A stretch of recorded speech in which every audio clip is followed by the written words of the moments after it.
Hai semuanya, hari ini aku ingin membagikan tips untuk multi-thinker. Jadi, multi-thinker itu didesain, otaknya itu didesain untuk menjadi problem solver. Jadi, ketika mereka berada di situasi yang aman, nyaman, comfort gitu, mereka akan berusaha sebisa mungkin kayak tanpa mereka sadari, mereka akan berusaha sebisa mungkin untuk menciptakan chaos. Siapa yang relate? Siapa multi-thinker yang berada di situasi yang kayak indah, tapi kemudian chaos datang? Itu biasanya karena multi-thinker adalah problem solver, jadi mereka berusaha untuk menciptakan chaos ketika mereka berada di situasi yang aman, nyaman, tentram.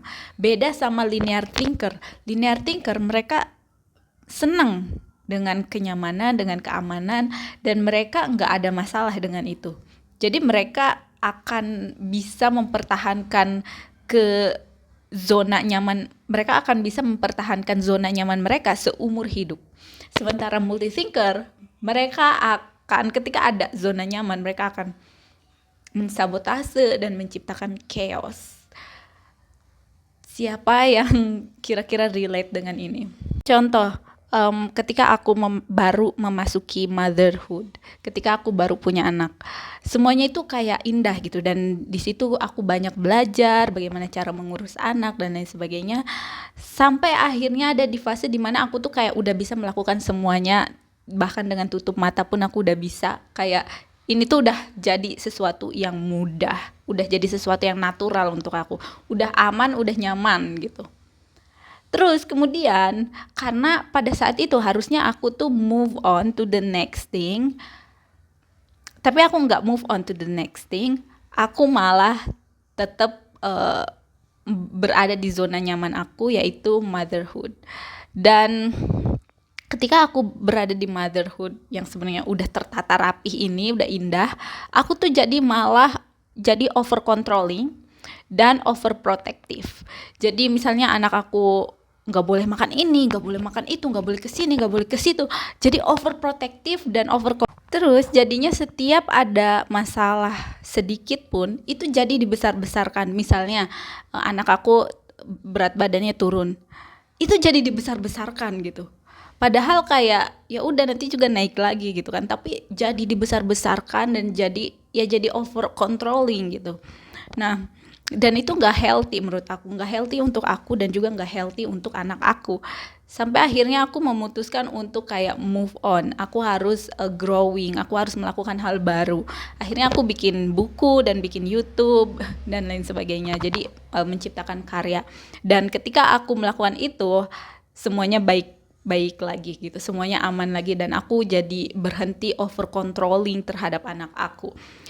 Dan menurut aku ini hal yang sering terjadi bagi multi-thinker, karena multi-thinker itu memang dia itu didesain untuk problem solver. Jadi ketika nggak ada problem, mereka akan mencari-cari problem untuk diselesaikan gitu. Jadi menurut aku, kita itu memang harus selalu growing, harus selalu evolving, harus selalu menemukan hal baru yang bisa membuat kita growing gitu. Beda dengan linear thinker. Linear thinker mereka bisa bersyukur dengan apa yang sudah mereka punya gitu. Dan mereka aman aja di sana. Tapi kalau kita bersyukur, kita mencintai apa yang sudah kita punya, ya kan? Sangat-sangat mensyukuri itu. Tapi kita itu harus moving on, harus growing. Kenapa? Karena kalau kita berhenti, kalau kita stuck di zona nyaman, kita itu cenderung mensabotase hal tersebut. Kita itu cenderung akan menciptakan chaos gitu. Dan aku tahu kalau misalkan segala sesuatunya itu udah tertata rapi, udah aman, udah nyaman, udah indah, itu tuh sulit banget untuk moving on, ya kan? Karena semakin indah, kita tuh sulit untuk keluar dari hal tersebut dan mencari hal baru gitu. Dan tapi ini tuh kayak apa ya? Kayak misalkan kita sekolah. Sekolah itu kan banyak banyak tantangannya, ada ujian segala macam, tapi overall indah. ya kan sekolah itu indah. Tapi kita harus graduation gitu, harus lulus dari sekolah. Kalau enggak graduation, kita malah akan menciptakan problem baru gitu. Problemnya tuh akan lebih besar gitu untuk kita. Walaupun memang itu indah, tapi ya udah kalau waktunya moving on ya moving on gitu. Nah, dan emang sulit banget ketika segala sesuatunya itu udah indah dan moving on itu bakalan sulit banget.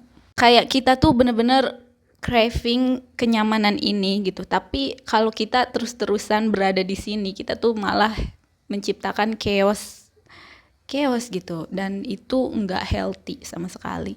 Makanya menurut aku, multi-thinker itu butuh strategi dan lifestyle yang berbeda dari linear thinker. Bukan lifestyle atau strategi yang membuat multi-thinker menjadi seperti linear thinker, tapi yang membuat multi-thinker berada di full potentialnya, mengakses full potentialnya, bukan menjadikan mereka seperti linear thinker.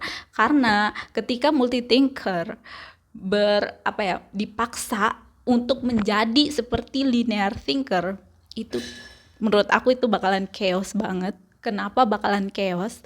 Karena ini tuh dua cara berpikir yang berbeda dan mereka itu harus ada di muka bumi ini untuk saling melengkapi satu sama lain. Ini kayak perempuan dan laki-laki, maskulin dan feminin, siang dan malam gitu. Itu harus ada di dunia ini, tapi bukan berarti laki-laki itu harus berperilaku seperti perempuan misalkan, atau perempuan harus berperilaku seperti laki-laki. Nggak bisa gitu. Biarkan aja mereka seperti laki-laki dan perempuan seperti perempuan gitu. Multi thinker ya udah biarkan menjadi multi thinker, dan linear thinker biarkan menjadi linear thinker. Tapi untuk mencapai full potentialnya masing-masing dibutuhkan strategi yang berbeda, dan strateginya itu bukan dengan mengikuti cara linear thinker, tapi dengan cara yang tepat, yang sesuai dengan full potentialnya si multi thinker. Makanya aku aku lihat ada beberapa, biasanya kan multi thinker itu sering diasosiasikan dengan neurodivergent atau ADHD dan lain sebagainya. Dan biasanya gitu ya, aku pribadi nggak mau melabeli itu, cuma biasanya seperti itu. Dan kalau kita lihat nih dari orang-orang yang aku tahu, ketika mereka misalkan mengkonsumsi obat-obatan, justru si obat itu malah jadi jadi barrier dia terhadap obat-obatan psikiater dengan narkoba itu jadi tipis gitu.